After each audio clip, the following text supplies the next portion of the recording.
दोस्तों एक बार फिर से आप सभी का स्वागत करते हैं आपके अपने चैनल बिंदास खबरें में। हम लेकर आए हैं देश और दुनिया की तमाम बड़ी खबरें जिसका सीधा असर आपकी जिंदगी पर पड़ता है। इसलिए वीडियो को अंत तक जरूर देखें और साथ ही वीडियो को लाइक और शेयर जरूर कर दें। और अगर अभी तक आपने चैनल को सब्सक्राइब नहीं किया तो सब्सक्राइब जरूर करें। दोस्तों खबरों का सिलसिला शुरू करें उससे पहले जान लेते हैं महामारी के नए अपडेट को। आपको बता दें कि भारत में अभी संक्रमित मरीजों की संख्या 24,297 पहुंच गई है। इसी के साथ सक्रिय मामलों की संख्या 6,54,684 हो गई है। अच्छी बात यह है कि 16,97,964 मरीज ठीक होकर घर जा चुके हैं। पर दुख की बात यह है कि 47,175 मरीजों ने दम तोड़ दिया है। और इसी के साथ दोस्तों आपको बता दें कि महाराष्ट्र जो अभी भी सबसे ज्यादा प्रभावित राज्यों में बना हुआ है, वहां पर 5,48,313 मामले हो गए, जबकि तमिलनाडु में 3,14,520 मामले हैं। आंध्र प्रदेश में 2,54,146 मामले हो गए, जबकि कर्नाटक में 1,96,494 मामले और दिल्ली में 1,48,504 मामले, जबकि उत्तर प्रदेश में 1,36,238 मामले और पश्चिम बंगाल में 1,04,326 मामले हो गए। और इसी के साथ दोस्तों बढ़ते हैं आज की पहली और बड़ी खबर की तरफ। आपको बता दें कि टैक्स सिस्टम में सुधार, आयकर दाताओं को मिले हैं 3 बड़े अधिकार। पीएम मोदी ने किया है इसका ऐलान। दोस्तों आपको बता दें कि ईमानदार टैक्स पेयर को प्रोत्साहन और कर प्रणाली में पारदर्शिता बढ़ाने के लिए प्रधानमंत्री नरेंद्र मोदी ने गुरुवार को एक नए खास प्लेटफॉर्म की शुरुआत की है। इस प्लेटफॉर्म का नाम ट्रांसपेरेंट टैक्सेशन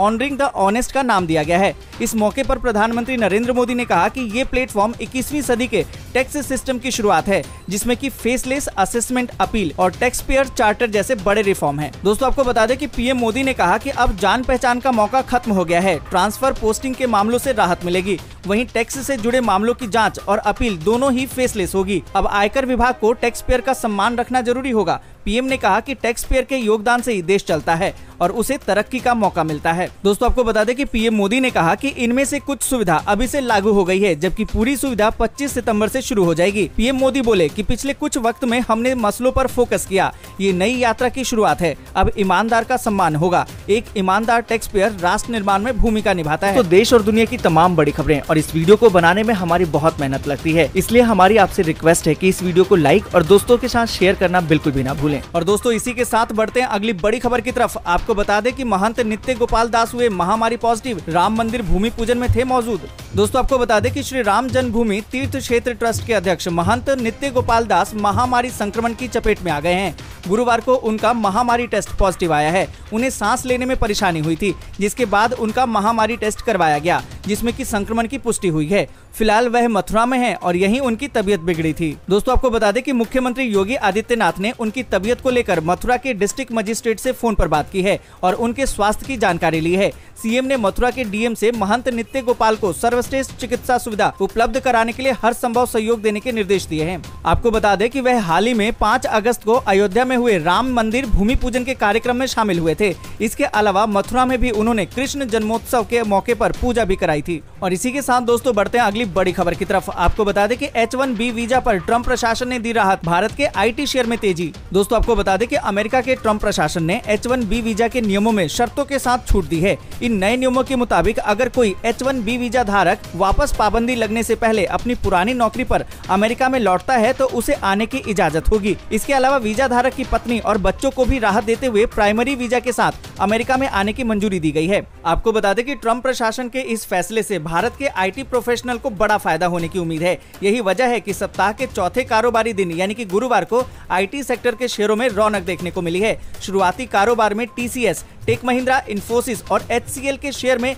1% तक की बढ़त दर्ज की गई है। और इसी के साथ दोस्तों बढ़ते हैं अगली बड़ी खबर की तरफ। आपको बता दें कि 18 करोड़ पैन कार्ड धारकों ने नहीं कराया ये काम, 7 महीने तक की है मोहलत। दोस्तों आपको बता दें कि केंद्र सरकार की ओर से जारी आंकड़े बताते हैं कि देश के करीबन 18 करोड़ पैन कार्ड आधार से लिंक्ड नहीं है। आंकड़ों के मुताबिक बायोमेट्रिक पहचान पत्र आधार से अब तक 32.71 करोड़ स्थायी खाता संख्या यानी कि पैन से जोड़े जा चुके हैं। वहीं 29 जून तक 50.95 करोड़ पैन कार्ड आवंटित किए गए थे। मतलब ये कि अब तक 18 करोड़ के करीबन पैन कार्ड आधार से लिंक नहीं है। अगर आप भी इसी सूची में शामिल हैं तो आपके पास सिर्फ 7 महीने की मोहलत है। दरअसल बीते दिनों महामारी संकट को देखते हुए हुए सरकार ने फाइनेंस से जुड़ी कई अहम डेडलाइन को आगे बढ़ा दिया था। इसी में से एक डेडलाइन पैन और आधार की लिंकिंग की है। आपको बता दें कि अब 31 मार्च 2021 तक पैन और आधार को लिंक कराने की मोहलत मिली है। आयकर विभाग के अनुसार अगर पैन को निर्धारित अवधि में आधार से नहीं जोड़ा जाता तो वह निष्क्रिय हो जाएगा। दोस्तों, अगर आपने भी पैन को आधार से लिंक नहीं करवाया है तो जल्दी करवा लीजिए, क्योंकि 31 मार्च 2021 इसकी आखिरी तारीख है। और साथ ही इस पूरी खबर पर आप क्या सोचते हैं, कमेंट करके जरूर बताएं। और इसी के साथ दोस्तों बढ़ते हैं अगली बड़ी खबर की तरफ। आपको बता दें कि 180 किलोमीटर की स्पीड, स्लाइडिंग डोर, लेट पर हर्जाना, जाने देश में कैसे चलेगी प्राइवेट ट्रेनें। दोस्तों, आपको बता दें कि प्राइवेट कंपनियों द्वारा चलाई जाने वाली ट्रेनों में मेट्रो ट्रेनें या वंदे भारत एक्सप्रेस जैसी कई आधुनिक फीचर हो सकते हैं। इनमें इलेक्ट्रॉनिक स्लाइडिंग दरवाजे, डबल गैजेट सेफ्टी ग्लास के साथ खिड़कियां, पैसेंजर सर्विलांस सिस्टम और सूचना एवं गंतव्य बोर्ड की जानकारी जैसी सुविधाएं भी शामिल होंगी। इसके अलावा आपातकालीन टॉक बैक सिस्टम भी लगा होगा, जिसकी मदद से यात्री आपात स्थिति में संबंधित रेल कर्मचारी से तुरंत ही मदद मांग सकेंगे। दोस्तों, आपको बता दें कि बुधवार को रेलवे ने निजी कंपनियों के सामने अपने रेलवे नेटवर्क पर प्राइवेट ट्रेनों को दौड़ाने के लिए इन शर्तों को रखा है। ये सभी शर्तें विश्व स्तरीय मानक माने जाते हैं। रेल मंत्रालय ने अपने इस मसौदे में मार्च 2023 से चरणबद्ध तरीके से 506 मार्गों पर चलाई जाने वाली प्राइवेट ट्रेनों के लिए प्रारूप और निर्देश को शामिल किया है। प्रत्येक ट्रेन में कम से कम 16 डिब्बे होंगे। दोस्तों, आपको बता दें कि रेलवे द्वारा बुधवार को जारी किए गए प्रारूप के मसौदे में कहा गया है कि इन ट्रेनों का डिजाइन इस प्रकार होगा कि ये अधिकतम 180 किलोमीटर प्रति घंटे की रफ्तार से दौड़ सकेंगी। इन ट्रेनों में दोनों सिरों पर ड्राइविंग कैब होंगे और इनकी बनावट दोनों ओर से एक जैसी ही होगी, जिससे कि किसी भी स्थिति में दोनों तरफ यानी कि दोनों दिशाओं में ट्रेन को चलाने में दिक्कत ना हो। इनकी बनावट ऐसी होगी कि इन्हें कम से कम 35 साल तक चलाया जा सके। और इसी के साथ दोस्तों बढ़ते हैं अगली बड़ी खबर की तरफ। आपको बता दें कि टिकटॉक का भारतीय कारोबार खरीद सकते हैं मुकेश अंबानी, चल रही है बातचीत। दोस्तों, आपको बता दें कि भारत ने जून में 59 चाइनीज ऐप पर प्रतिबंध लगाया था, जिसमें कि शॉर्ट वीडियो ऐप टिकटॉक भी था। उसके बाद जुलाई के अंत में भी 15 अन्य चाइनीज ऐप पर प्रतिबंध लगा। भारत में प्रतिबंध के बाद टिकटॉक को अमेरिका में भी बैन करने की मांग उठी। अमेरिका ने टिकटॉक के सामने चीन से नाता तोड़ने की शर्त रखी है। इसी बीच खबर है कि टिकटॉक के भारतीय कारोबार को रिलायंस इंडस्ट्रीज खरीद सकती है। दोस्तों, एक रिपोर्ट में दावा किया गया है कि रिलायंस इंडस्ट्रीज टिकटॉक की पेरेंट कंपनी बाइटडांस के साथ भारतीय कारोबार में हिस्सेदारी खरीदने पर विचार कर रही है। खबर है कि बातचीत फिलहाल शुरुआती स्तर पर ही है। दोस्तों, आपको बता दें कि खबर है कि टिकटॉक के सीईओ केविन मेयर ने रिलायंस के टॉप अधिकारियों से मुलाकात की है। इस मुलाकात में टिकटॉक के भारतीय बिजनेस को लेकर बातचीत हुई। हालांकि रिलायंस इंडस्ट्रीज ने इस पर अभी तक कोई आधिकारिक बयान जारी नहीं किया है। आपको बता दें कि भारत में प्रतिबंध लगने के बाद टिकटॉक परेशान है, क्योंकि अमेरिका में भी टिकटॉक को अपना कारोबार समेटना पड़ सकता है। अमेरिकी राष्ट्रपति डोनाल्ड ट्रंप ने टिकटॉक को 15 सितंबर की डेडलाइन दी है। इसके बाद अमेरिका में भी टिकटॉक को बंद किया जा सकता है। दोस्तों, अगर रिलायंस इंडस्ट्रीज टिकटॉक के भारतीय कारोबार को खरीदती है तो टिकटॉक की भारत में दोबारा से एंट्री हो सकती है। इस पूरी खबर पर आप क्या सोचते हैं, कमेंट करके जरूर बताएं। और इसी के साथ दोस्तों बढ़ते हैं अगली बड़ी खबर की तरफ। अगली बड़ी खबर जो निकल कर आ रही है, असम सरकार की नई योजना, प्रत्येक परिवार को महीने में मिलेंगे 1000 रुपए। दोस्तों, आपको बता दें कि असम सरकार ने एक ऐसी योजना की घोषणा की है कि जिसके तहत एक परिवार को दैनिक जरूरतों के लिए प्रति महीने लगभग 1000 रुपए मिलेंगे। इस योजना का फायदा सिर्फ परिवार में एक महिला के नामांकन किए जाने के बाद मिलेगा। पुरुष सदस्य इस योजना के लाभ के हकदार नहीं होंगे। राज्य मंत्री HB शर्मा ने इसकी जानकारी देते हुए कहा कि इस योजना के तहत लगभग 17 लाख परिवारों को कवर करने जा रहे हैं। आपको बता दें कि इस योजना का ऐलान ऐसे समय में हुआ है जब पूरा देश चीन के वुहान से फैले महामारी संकट का सामना कर रहा है। इस महामारी से असम भी अछूता नहीं है। राज्य में महामारी के अलावा लोगों को बाढ़ का भी सामना करना पड़ रहा है। दोस्तों, यहाँ पर सवाल ये उठता है कि सरकार जो मदद देती है क्या आप तक पहुँचती है? अगर नहीं पहुँचती है तो आप अपने नाम के साथ हमें कमेंट कीजिए और साथ ही इस खबर को ज्यादा से ज्यादा शेयर कीजिए, ताकि आपकी आवाज सरकार तक पहुँच सके और सरकार आपकी मदद जल्द से जल्द कर सके। और इसी के साथ दोस्तों बढ़ते हैं अगली बड़ी खबर की तरफ। आपको बता दें कि सिर्फ 1 मिनट में जाने अपना सिविल स्कोर, इस ऐप पर फ्री में मिल रही है सुविधा। दोस्तों, आपको बता दें कि कई बार हमको लोन लेना होता है, लेकिन हमें अपना क्रेडिट स्कोर ही नहीं पता होता। अगर आप अपने क्रेडिट स्कोर के बारे में पता लगाना चाहते हैं तो अब आप ये काम आसानी से कर सकते हैं। अब आप पेटीएम के जरिए फ्री में अपना सिविल स्कोर चेक कर सकते हैं। आपको बता दें कि इस ऐप पर क्रेडिट स्कोर चेक करने के साथ साथ आप अपनी क्रेडिट रिपोर्ट की डिटेल्स भी आसानी से देख सकते हैं। दोस्तों, आपको बता दें कि आप सबसे पहले पेटीएम ऐप पर लॉगिन करें, होम स्क्रीन पर शो आइकन पर टैप करें, फ्री क्रेडिट स्कोर को चुनें। अब अपना पैन कार्ड नंबर और जन्म तिथि एंटर करें। अब सबमिट पर क्लिक करें। आपको बता दें कि अगर आप नए यूजर हैं तो आपको नाम और मोबाइल नंबर एंटर करना होगा। इसके बाद आपके प्रोफाइल का वेरिफिकेशन होगा, जिसके बाद आपके रजिस्टर नंबर पर वन टाइम पासवर्ड आएगा। इसको एंटर करने के बाद ही आप अपना क्रेडिट स्कोर चेक कर सकते हैं। आपको बता दें कि जिन भी लोगों के पास क्रेडिट कार्ड है उनको अपने सिविल स्कोर को अच्छा रखना सबसे जरूरी है। लोन लेने के लिए बैंक आपका क्रेडिट स्कोर ही देखता है। जिन ग्राहकों का अच्छा क्रेडिट स्कोर होता है उन लोगों को बैंक कम ब्याज पर लोन देने की सुविधा देता है। और इसी के साथ दोस्तों बढ़ते हैं अगली बड़ी खबर की तरफ। आपको बता दें कि नहीं हो सकती अमरनाथ यात्रा, लेकिन वैष्णो देवी यात्रा को इसलिए मिल गई अनुमति। दोस्तों आपको बता दें कि महामारी के बीच जम्मू कश्मीर में अमरनाथ यात्रा को रद्द कर दिया गया है। अब उसी जम्मू कश्मीर में वैष्णो देवी का मंदिर श्रद्धालुओं के दर्शन के लिए खोलने की तैयारी है। आपको बता दें कि श्रद्धालु 16 अगस्त से वैष्णो देवी के दर्शन कर सकेंगे। अब ये सवाल भी है कि आखिर क्यों उसी प्रदेश में अमरनाथ यात्रा को रद्द कर दिया गया और वैष्णो देवी मंदिर को श्रद्धालुओं के दर्शन के लिए खोले जा रहे हैं। दोस्तों आपको बता दें कि इसके पीछे भी कई वजहें हैं। अमरनाथ की पवित्र गुफा कश्मीर घाटी में स्थित है। कहा जा रहा है कि जम्मू डिवीजन में कश्मीर घाटी की तुलना में महामारी की स्थिति बेहतर है। कश्मीर घाटी में सुरक्षा भी एक प्रमुख मुद्दा था। अमरनाथ यात्रा रद्द किए जाने के पीछे यात्रा मार्ग पर कोई स्थायी ढांचा न होना भी प्रमुख वजह बताया जा रहा है।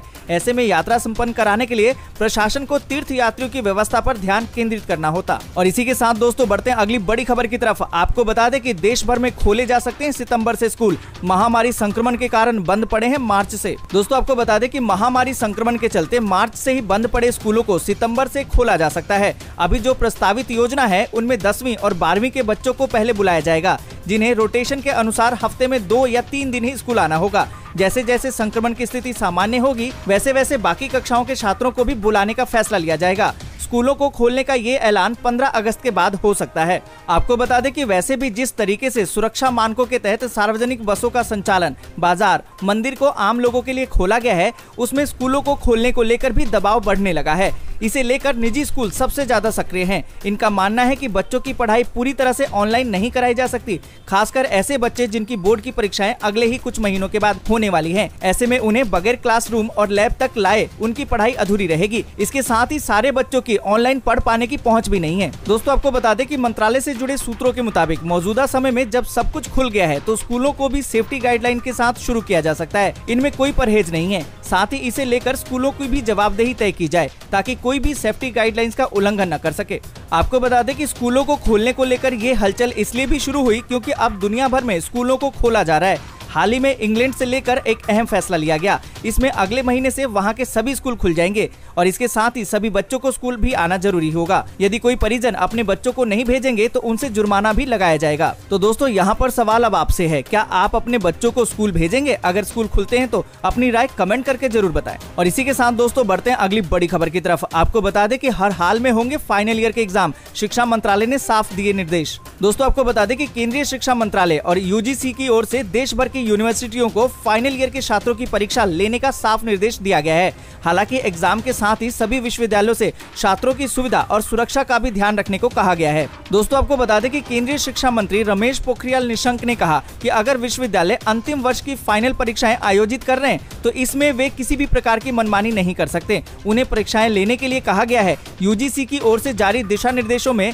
विश्वविद्यालयों को कहा गया है कि ऑफलाइन, ऑनलाइन या ओपन बुक एग्जाम या फिर जो भी तरीका सही लगे उसके जरिए फाइनल एग्जाम लिए जाने जरूरी हैं। दोस्तों आपको बता दें कि शिक्षा मंत्री ने कहा कि वे नहीं चाहते कि कल के दिन कोई ये बोले कि ये छात्र महामारीधारी है और बिना परीक्षा के इसको डिग्री प्राप्त हुई है। ये साल और महामारी का संकट काल तो बीत जाएगा, लेकिन छात्रों पर जीवन भर ये ठप्पा लग जाएगा। इसलिए वे नहीं चाहते कि हमारे छात्र महामारीधारी कहलाएं या फिर इसके कारण छात्रों के भविष्य का कोई रास्ता बंद हो। और इसी के साथ दोस्तों बढ़ते हैं अगली बड़ी खबर की तरफ। आपको बता दें कि बेरोजगारों को बड़ी राहत देने की तैयारी, 6 महीने तक मिलेगा आखिरी वेतन के 50% के बराबर भत्ता। दोस्तों आपको बता दें कि केंद्रीय श्रम मंत्रालय बेरोजगारों को बड़ी राहत देने पर विचार कर रहा है। नए प्रस्ताव के मुताबिक ESIC से जुड़े कर्मचारियों को बेरोजगारी होने की स्थिति में 6 महीने तक भत्ता दिया जाएगा। ये भत्ता आखिरी सैलरी के 50% के बराबर होगा। फिलहाल बेरोजगारी की स्थिति में आखिरी सैलरी के 25% के बराबर ही भत्ता दिया जाता है। आपको बता दें कि इसके अलावा भत्ते की अवधि भी महज 3 महीने ही है। यही नहीं, मौजूदा नियम के मुताबिक इस स्कीम का लाभ एक बार ही उठाया जा सकता है, लेकिन अब इस लिमिट को भी खत्म किया जाएगा। एक रिपोर्ट के मुताबिक 20 अगस्त को कर्मचारी राज्य बीमा निगम यानी कि ESIC के सदस्यों की मीटिंग में इस प्रस्ताव को पेश किया जाएगा। यदि इस प्रस्ताव को मंजूरी मिलती है तो फिर से ESIC के 3.2 करोड़ सब्सक्राइबर को फायदा मिलेगा। दोस्तों आपको बता दें कि ये आइडिया पीएमओ की ओर से दिया गया था। दरअसल महामारी काल में बड़े पैमाने पर लोगों की नौकरियां जाने के चलते सरकार इस स्कीम में रियायत देना चाहती है ताकि ज्यादा से ज्यादा संख्या में लोगों को लाभ मिल सके। और इसी के साथ दोस्तों बढ़ते हैं अगली बड़ी खबर की तरफ। अगली बड़ी खबर जो निकल कर आ रही कि बाढ़ प्रभावितों के लिए राहत भरी खबर। बीमार हैं तो बोट एम्बुलेंस को करे कॉल, मिलेगी जल्दी मदद। दोस्तों आपको बता दें कि बिहार में बाढ़ से प्रभावित खगड़िया जिले में बाढ़ से फंसे 1 लाख से ज्यादा लोगों के लिए ये राहत भरी खबर है। अगर ऐसे लोगों को अचानक अस्पताल ले जाने की नौबत आ जाए तो वे तत्काल बोट एम्बुलेंस की मदद ले सकते हैं। किसी भी बाढ़ पीड़ित की तबीयत बिगड़ती है तो उसे बोट एम्बुलेंस की सुविधा दी जाएगी। फिलहाल इस सुविधा की व्यवस्था जिला में बाढ़ प्रभावित अलौली प्रखंड में की गई है। जल्द ही इसका और विस्तार किया जाएगा। दोस्तों आपको बता दें कि डीएम आलोक घोष ने बताया कि इस बोट एम्बुलेंस पर ऑक्सीजन सिलेंडर के साथ डॉक्टर और ट्रेंड व्यक्ति की भी नियुक्ति की गई है। इस पर प्रारंभिक इलाज की व्यवस्था उपलब्ध है। आपको बता दें कि एम्बुलेंस को बुलाने के लिए टोल फ्री नंबर 1800-34566620 पर डायल किया जा सकता है। इस नंबर पर सूचना देने पर बोट एम्बुलेंस तत्काल पहुँच जाएगी। और इसी के साथ दोस्तों बढ़ते हैं अगली बड़ी खबर की तरफ। आपको बता दें कि 3 साल बाद मुराद हुई पूरी, पंजाब के विद्यार्थियों को मिले स्मार्टफोन, कैप्टन ने शुरू की है स्कीम। दोस्तों आपको बता दें कि पंजाब के विद्यार्थियों की मुफ्त स्मार्टफोन मिलने की मुराद करीबन 3 साल बाद पूरी होनी शुरू हो गई है। कांग्रेस की ओर से विधानसभा चुनाव 2017 में युवाओं को स्मार्टफोन देने के लिए किए गए वादे को पूरा करने की शुरुआत बुधवार को हुई। प्रदेश के मुख्यमंत्री कैप्टन अमरिंदर सिंह ने पंजाब स्मार्ट कनेक्ट स्कीम की शुरुआत की है। उन्होंने खुद 12वीं कक्षा के 6 विद्यार्थियों को स्मार्टफोन भेंट किए। दोस्तों आपको बता दें कि घोषणा के 3 साल बाद राज्य में एक साथ विभिन्न जिलों में 26 स्थानों पर मंत्रियों और विधायकों ने 20-20 विद्यार्थियों को स्मार्टफोन दिए। हर जिले की देखरेख का जिम्मा मंत्रियों को सौंपा गया है। सरकार ने साल 2017-18 के बजट में इस योजना के लिए 100 करोड़ रुपए का प्रावधान किया था। योजना के पहले पड़ाव को नवंबर 2020 तक पूरा किया जाएगा। और दोस्तों इसी के साथ बढ़ते हैं अगली बड़ी खबर की तरफ। आपको बता दें क्या फर्जी है पहली महामारी वैक्सीन, दस्तावेजों से हुआ बड़ा खुलासा, सामने आई चौंका देने वाली सच्चाई। दोस्तों आपको बता दें कि रूस ने दुनिया की पहली महामारी वैक्सीन बनाने का दावा किया है। वहां के राष्ट्रपति पुतिन ने भी अपनी बेटी को इस वैक्सीन के लगाए जाने की पुष्टि करते हुए मंगलवार को वैक्सीन की स्वीकृति की घोषणा भी की। आपको बता दें कि वैक्सीन के पंजीकरण से पहले ही तमाम सवाल उठाए जा रहे हैं। ब्रिटेन, अमेरिका, जर्मनी आदि देशों और विश्व स्वास्थ्य संगठन के वैज्ञानिक इस वैक्सीन पर आपत्ति जता चुके हैं। अब इसके पंजीकरण के दौरान पेश किए गए दस्तावेजों से कई खुलासे हुए हैं। दस्तावेजों के अनुसार वैक्सीन की सुरक्षा को लेकर पूरी क्लिनिकल स्टडी हुई ही नहीं है। दोस्तों आपको बता दें कि एक रिपोर्ट के मुताबिक ट्रायल के दौरान 42 दिन में केवल 38 वॉलंटियर्स को वैक्सीन की खुराक दी गई, जबकि ट्रायल के तीसरे चरण पर कोई जानकारी सामने नहीं आई है। रूस का दावा था कि वैक्सीन के कोई भी गंभीर साइड इफेक्ट नहीं देखे गए, जबकि पंजीकरण के दौरान प्रस्तुत किए गए दस्तावेज बताते हैं कि 38 में से 31 लोगों में 144 तरह के साइड इफेक्ट देखे गए हैं। दोस्तों आपको बता दें कि WHO का आरोप है कि रूस ने वैक्सीन तैयार करने के लिए तय दिशा निर्देशों का पालन नहीं किया है। ऐसे में इस वैक्सीन की सफलता पर विश्वास करना मुश्किल है। केवल WHO ही नहीं, कई देशों के विशेषज्ञ इस वैक्सीन पर सवाल उठा रहे हैं। उनका कहना है कि दिशा निर्देशों को नजरअंदाज करके वैक्सीन लाना सही नहीं है, इससे लोगों के स्वास्थ्य पर बुरा असर पड़ेगा। रूस ने तमाम आरोपों से किनारा करते हुए वैक्सीन के सफल होने की बात कही है। दोस्तों सवाल ये उठता है कि क्या जल्दबाजी में इस तरह से वैक्सीन का परीक्षण करना जरूरी है? इस पूरी खबर पर आप क्या सोचते हैं, कमेंट करके जरूर बताएं। और दोस्तों इसी के साथ बढ़ते हैं आगे और आपको बता दें कि भारी बारिश से बेहाल दिल्ली। दोस्तों आपको बता दें कि दिल्ली NCR में अचानक मौसम के करवट लेने के बाद रात भर मूसलाधार बारिश हुई है। इससे लोगों को उमस भरी गर्मी से तो राहत मिली, लेकिन दिल्ली की सड़कें दरिया बन गई हैं। कई जगह पर पानी भर गया, जिसके कारण लोगों को लंबे जाम की परेशानी का सामना करना पड़ रहा है। फिलहाल दिल्ली NCR के कई इलाकों में तेज बारिश का सिलसिला जारी है। आपको बता दें कि कई जगहों पर बारिश के बाद जल जमाव हो गया है। जल जमाव के बाद कई जगहों पर ट्रैफिक की रफ्तार थम गई है। नॉर्थ दिल्ली के जखीरा अंडरपास में तो जल भराव से कार ही डूब गई है। कार चलाने वाले व्यक्ति को बचा लिया गया है। वहीं मौसम विभाग ने अगले 2 दिन दिल्ली और आसपास के इलाकों में भारी बारिश का अनुमान जताया है। अगले कुछ घंटों के दौरान दिल्ली, नोएडा, ग्रेटर नोएडा, रोहतक, गुरुग्राम, गाजियाबाद, फरीदाबाद, पलवल, पानीपत और करनाल के अधिकांश स्थानों पर हल्की से मध्यम तीव्रता की बारिश हो सकती है। आपको बता दें कि इन इलाकों में अभी भी बारिश का दौर जारी है। दोस्तों आज के लिए बस इतना ही। वीडियो को लाइक और शेयर जरूर कर दें। अगर अभी तक आपने चैनल को सब्सक्राइब नहीं किया है तो सब्सक्राइब करें, बेल के आइकन को दबाएं, ऑल नोटिफिकेशन को जरूर ऑन करें।